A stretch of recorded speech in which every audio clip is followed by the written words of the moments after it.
అందరికీ నమస్తే అండి. మన సంస్థలో జరిగే నిత్యాన్నదానంలో నార్మల్ డేస్ కన్నా కూడా విపత్కర పరిస్థితులలో ఇప్పుడైతే వర్షాకాలము గత 15-20 రోజుల నుంచి కురుస్తున్న వర్షాల కారణంగా చిన్న సన్నకారు వ్యాపారాలు మానివేయడము, స్ట్రీట్ ఫుడ్ సెంటర్స్ లేకపోవడము, జనసంచారం బయట తిరగడానికి అనుకూల పరిస్థితి లేకపోవడం లాంటి పరిస్థితులలో రోజువారీ కూలీలకు, యాచకులకు, కడు పేదలు, బహువృద్ధులు ప్లాట్ఫామ్ల మీదనే ఆవాసం ఏర్పాటు చేసుకుని ఉండేవారికి అయితే నిలువ నీడ కాదు కానీ చలిలో వణుకుతూ చాలా కష్టపడుతున్నారు.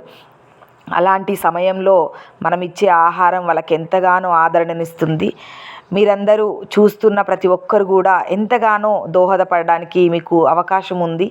ఇలాంటి పరిస్థితులు ఉన్నటువంటి వారికి మన సంస్థలో వేడివేడి పప్పుచారు, వేడివేడి అన్నము మీరు గమనించండి. అంటే పంచభక్ష పరమాన్నాలు కాదు కానీ మనకు కలిగినంతట్లో దాత చేసిన సహాయాన్ని అయితే సద్వినియోగం చేయడానికి ప్రయత్నిస్తాము. వీళ్ళందరూ కూడా ప్రయాణికులు కూడా వేరు వేరు ప్రాంతాల నుంచి వచ్చి వారి పనులు జరగక, ఈ తాతయ్య అయితే బహువృద్ధుడు, రోజువారీ కూలీలు, వారు కొందరు వలస కూలీలు లాంటి వారికి మనం ఆహారం అందిస్తుంటాము.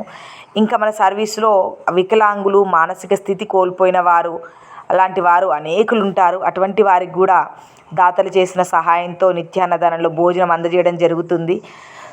చూసిన మీరందరూ మన ఛానల్ని సబ్స్క్రైబ్ చేసుకొని, లైక్ చేసి, కామెంట్ చేసి, షేర్ చేయడం వల్ల మీ వంతుగా ఎంతో కొంత సహాయం అందించిన వారు అవుతారు.